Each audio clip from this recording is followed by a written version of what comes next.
Would you eat poison if it was going to make you die? Would you eat something that was rotting if it was going to make you sick? I think you'd say no. Therefore, let's be more conscientious of what we allow to come out of our mouths. Because, as they say, you hear it first. It had to be conceived of in your mind, so ultimately it is affecting the host, the speaker, more than it's going to affect the person it's intended for. I'm excited for you to see this week's episode, but before we get to that, I have a message for you. If you're a parent of an elite athlete or a coach of a high-performing team and you're looking for some help or assistance with making them more mentally resilient, perform with more confidence, be more consistent, anything like that, then this is for you. I have an 8-week program all designed to address exactly that, to help your athlete be at their best on a more consistent basis and not get tripped up by those little voices in their head and getting down on themselves for mistakes, but performing like we know they can. So what I want you to do is don't delay, just grab a time on my calendar through this link, and let's set up a time to talk about your specific situation and how what I'm offering in my 8-week program can help. Okay? So it's bryndrescher.com/free consultation. So click this link, grab a time on my calendar. I look forward to talking to you. And now on to this week's episode. Hello, everybody. Welcome back to another episode of the Mental Advantage podcast. This week, it's just me, Coach Bryn. I hope you've been enjoying all the amazing guests and episodes we've brought to you thus far. And if there's anything you want to see, let me know, because this podcast is for the listener. Want to make sure that you're getting value out of it. In today's episode, we are going to be talking about some actionable steps on how to be more conscientious of developing the right mindset, supporting that mindset so that you can rocket yourself to success.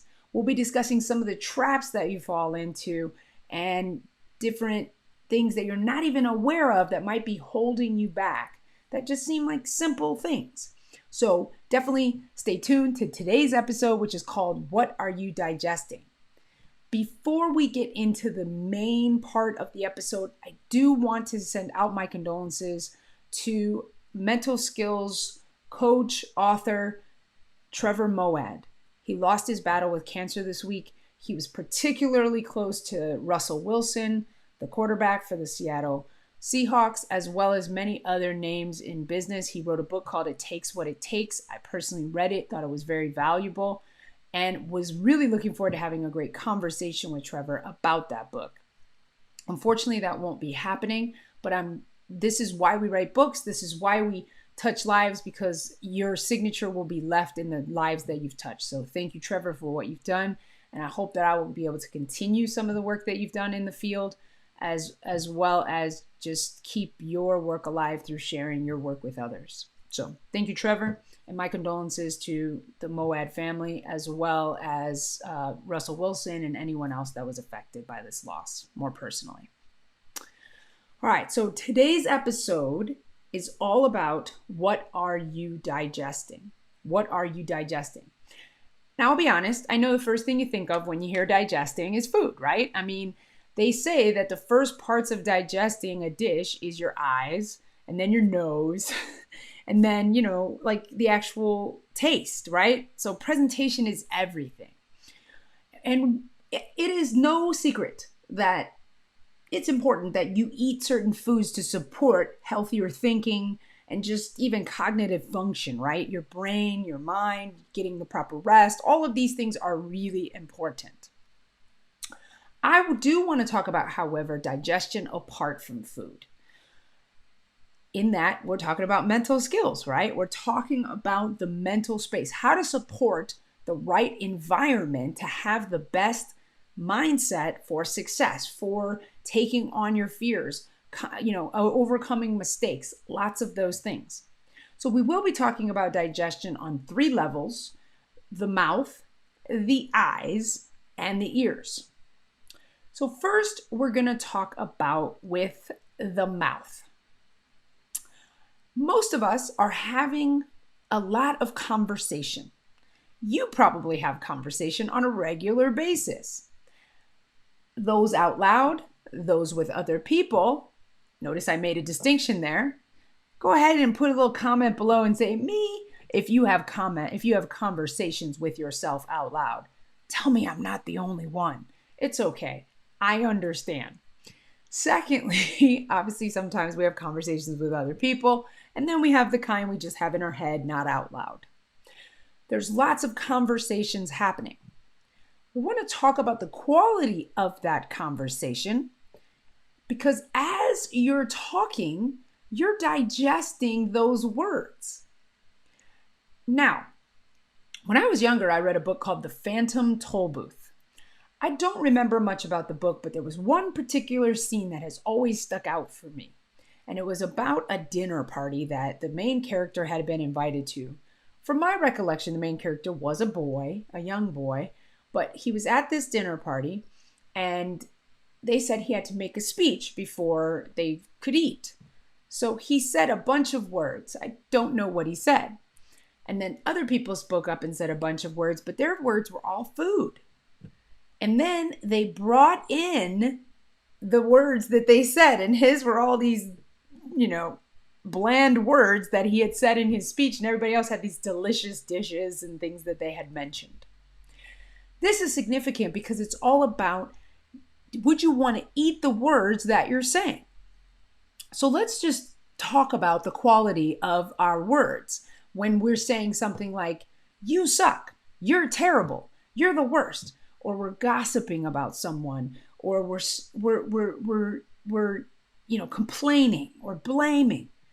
Technically, as you're saying it, it might fall off the tongue, but I'd be willing to admit it feels differently, even in a physical sense than saying something like, that person's amazing. I love it. As long as you resonate with what you're saying.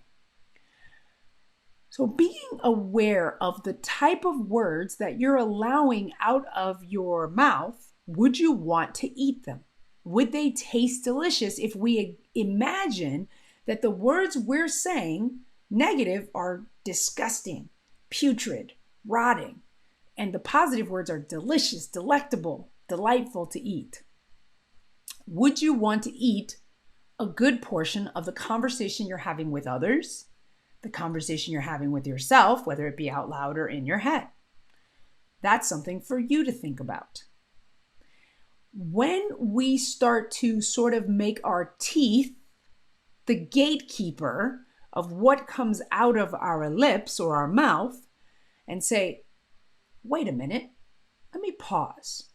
Would I want to eat this based on the criterion that Bryn has just suggested? If the answer is no, then as we were all said as kids, if you don't have anything nice to say, don't say anything at all. And that is to yourself as well as someone else. It's very important that we start to notice the content of our conversations, because if words are just energy, not even just talking on the digesting of the delicious kind or the disgusting kind, then what if all the energy you put out comes back to you? So if I'm putting out nothing but negative energy, and like they said when we were kids, I'm rubber and you're glue, everything you say bounces off of me and sticks to you, and this is obviously the person who's saying it, then do you want that to bounce back to you energetically? Do you want a bunch of people complaining, blaming you, speaking ill of you, those type of things? I'm willing to bet the answer is no. So if that's the case, then I think we need to change the content of our conversation. Now, some of you may be watching this and say, but what if it's true? What if they really are terrible? What if they're a mean person? What if, that may be some of your objections. The question is, do you need to be the one to say it, to speak it? Because in my opinion, when I'm speaking negatively about someone, in my experience, I should say, not just opinion, if I'm speaking with a lot of energy and negativity about someone, it starts to affect me. Maybe get a little bit uneasiness in my stomach, maybe feel a little bit tightness in my chest. So what I'm digesting and even having to conjure up these words is not feeling very good with my spirit or my system. So just because we can find fact to support the evidence that I'm saying, is it worth the cost of how it's making me feel? Would you eat poison if it was going to make you die? Would you eat something that was rotting if it was going to make you sick? I think you'd say no. Therefore, let's be more conscientious of what we allow to come out of our mouths. Because, as they say, you hear it first. It had to be conceived of in your mind. So ultimately, it is affecting the host, the speaker, more than it's going to affect the person it's intended for. Particularly because they don't even know that you're feeling that way. Now that we can talk much about the energetic lower levels of things, but I do want you to be conscientious about that. So, first step, let's be more cognizant of what's coming out of our mouth, what we're allowing to escape, and what we're going to leave for someone else. There's plenty of people out there that will complain and blame. You don't have to be one of them. Plenty of people that will talk ill of other people. You don't have to be one of them. Decide today that that's not one thing that you want in your system. You're not going to, because you're going to keep this system clean and pristine. All right, so that's step number 1. Now we're going to go to step number 2, where we're going to talk about what you're digesting with your eyes. With your eyes. I'm going to ask you right now, what do you watch? What kind of television do you watch? What kind of movies? What are you reading? Now, I am very much into movies and entertainment and things like that. But I submit to you that did you know that your brain doesn't know the difference between a murder or grave injury on screen as it does in real life? It doesn't distinguish between the two. Especially since movies take you on a ride, you're emotionally attached to the character, and you have a visceral response to their loss, even though it is a fictional made-up story. So if you're watching a lot of TV shows that have a significant amount of violence, or you're watching TV shows that have a lot of killing, murder, and you say, but I don't watch stuff like that. Okay, well, we'll get to you in a moment. But let's stay with this: murder, killing, things like that. One thing that happens through repeated exposure, we become desensitized to it to the point that we feel like it doesn't affect us. Well, let me give you an example. Have you ever heard of gravity? Technically, right? As you're sitting in your chair, do you feel gravity right now? I'm going to be honest. I don't feel gravity right now. Now, if I threw up a ball, it's going to come back down, but I don't feel it, right? Maybe if I'm hanging out of a tree, I feel the blood rushing to my head, but I don't feel that sitting here. I'm like, oh, I feel the force of gravity against me. Or air, oxygen. We know it's there, but we can't necessarily see it. We can feel it as we take it in our lungs. A lot of times we mistake the fact that we don't feel some immediate impact of something to the fact that it has no effect on us.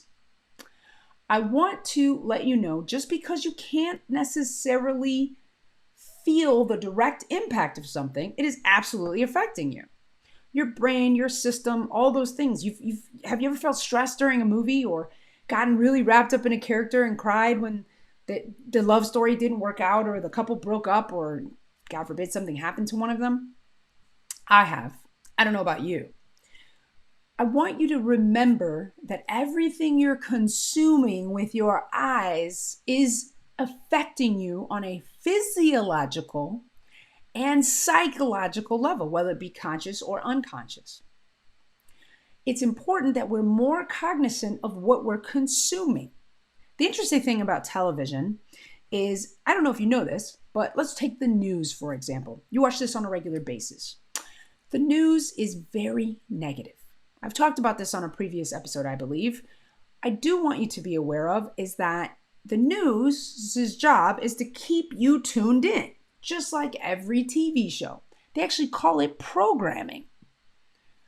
A program. Are you programming yourself around death, destruction, loss, sadness, breakups, all the things that these shows take you on this ride? They give you some joy, right? At the end of a newscast, they always have a feel-good story, but there's a lot of negativity to get to that feel-good story. But they tell you about the feel-good story early enough that you won't tune away because you're going to need some good news after hearing all this bad news.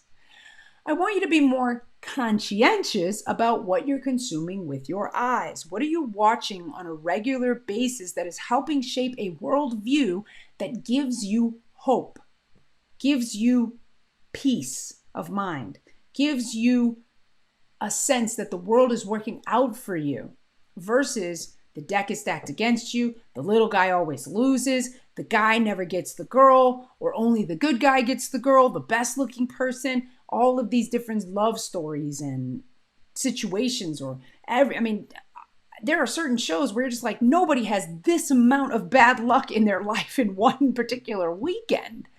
It's enough for a lifetime of terrible things that happen to some of these people. I want you to think about while this is entertaining, I want you to ask yourself this question. What does it cost versus what is it worth? Watching this movie or this type of programming or series that kind of leaves me leaving like, I'm almost like, oh, I'm so drained from the emotion I went through with that character, or now I see the world differently, or I feel like love will never work out, or whatever thoughts that might come to you as a result of watching these shows, how it either affirms or it either affirms your worldview, confirms some fears or thoughts that you may have had, or you develop a new thought based on what you're seeing. Is this something that is actually going to move you towards or away from your goal? Now, I'm not trying to demonize television watching. Believe it or not, there's actually some really quality programming out there that doesn't have a lot of death and destruction, doesn't always have drama in it every step of the way, with things blowing up and relationships blowing up every 5 seconds.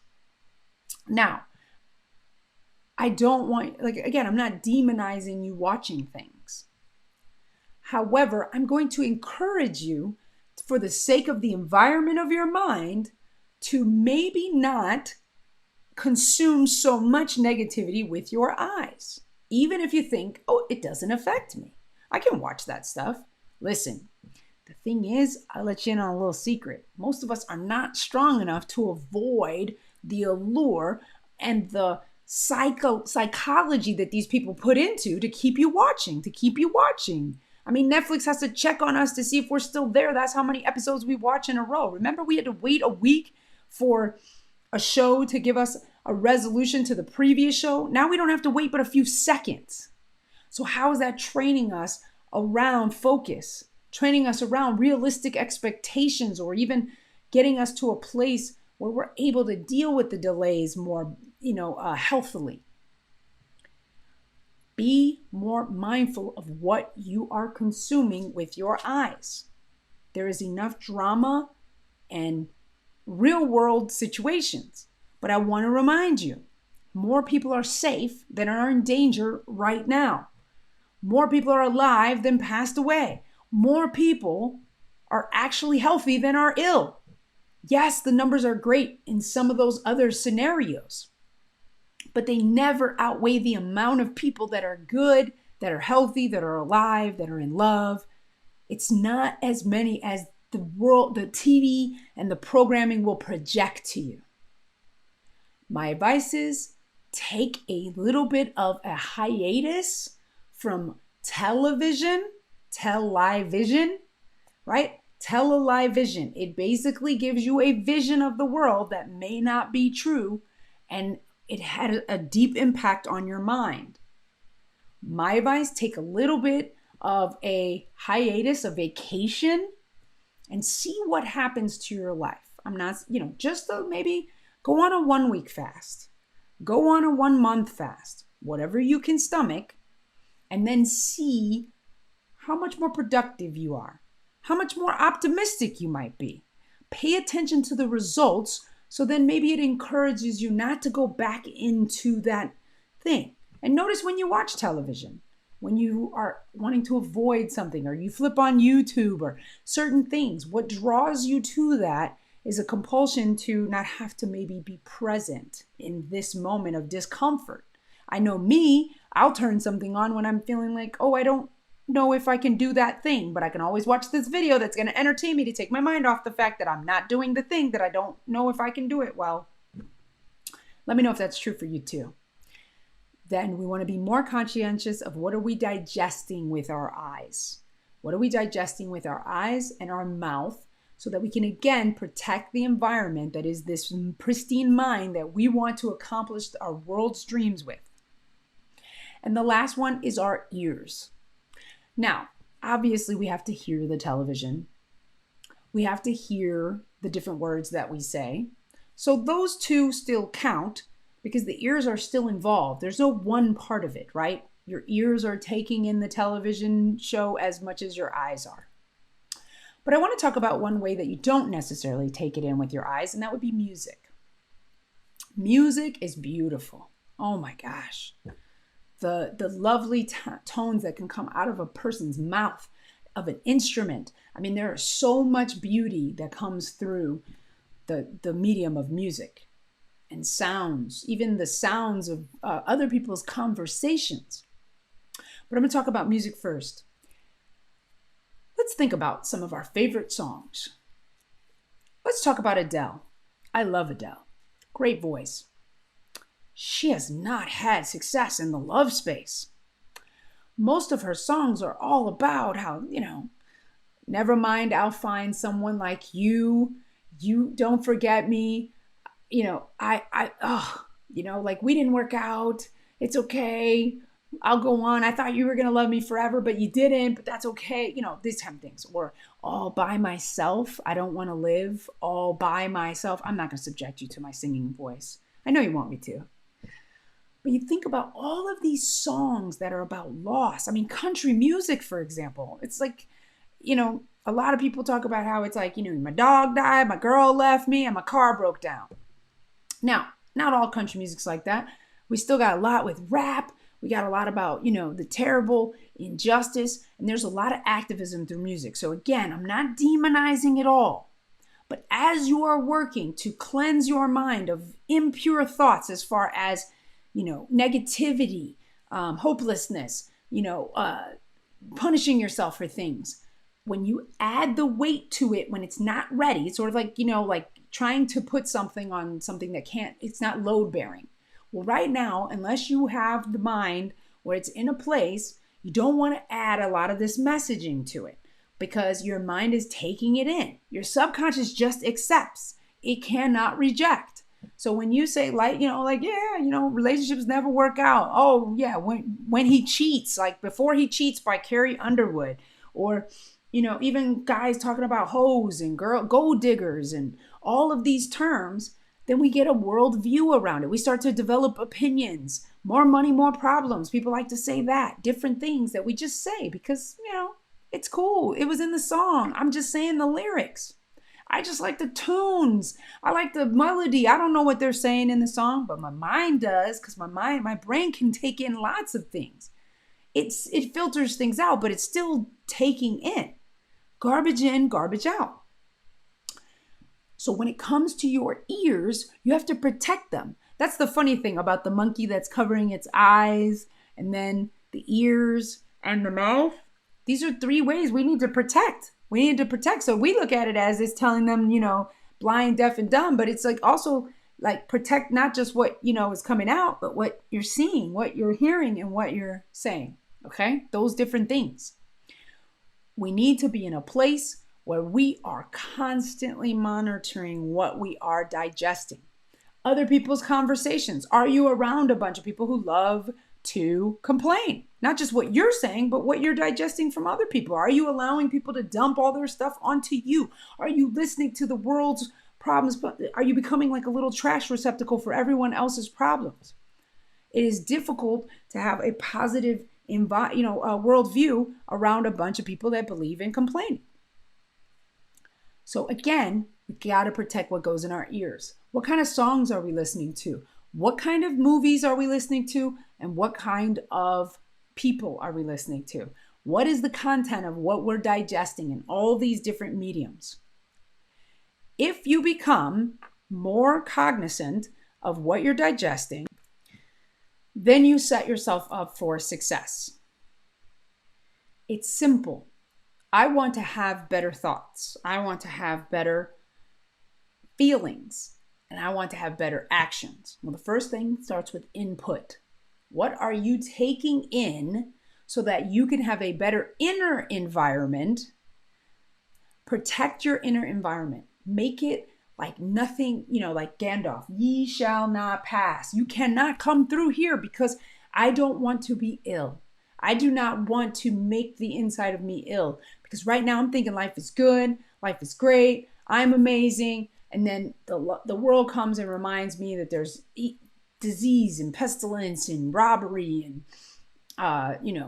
poverty and breakups and death and dying and all of these things. And I am not suggesting that you put your head in the ground. This is not about ostracing. This is about having compassion and empathy that those things exist and you can still thrive and be happy even in the midst of the fact that there are things that are not the way that we wish they all were all the time. But there is no sadness everywhere all the time. There's also happiness and joy and thriving and success. And notice how often the news reports on that. Today, one story for every 10 bad stories. The interesting thing is, if we had a news channel that had only positivity, they believe we wouldn't tune in. We wouldn't want to hear it. But yet I find myself looking for positive stories. Let me know if you feel the same way. So what are you digesting? And if you don't want to have digestion problems, then just change the content of what you're putting in, what you're taking in, what you're allowing out. What's your exchange with the world? And how can you be more conscientious of that?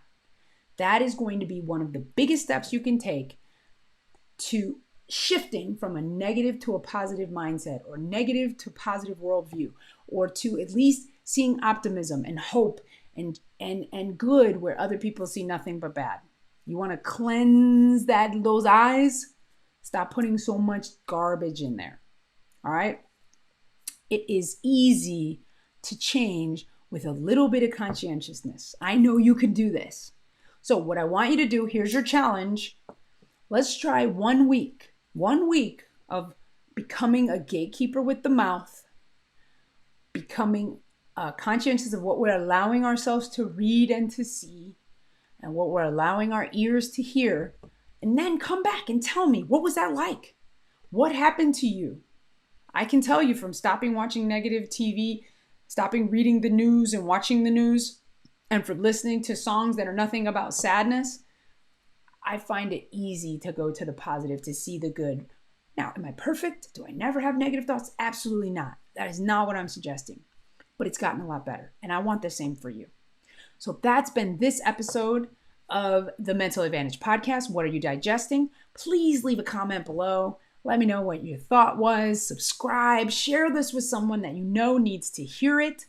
And let me know, who else would you like to see on the show to bring another powerhouse episode to you? And any other topics you want me to cover. As a mental performance coach, I'm here for you to talk about the topics you want to so we can get better together. All right. I will see you next time.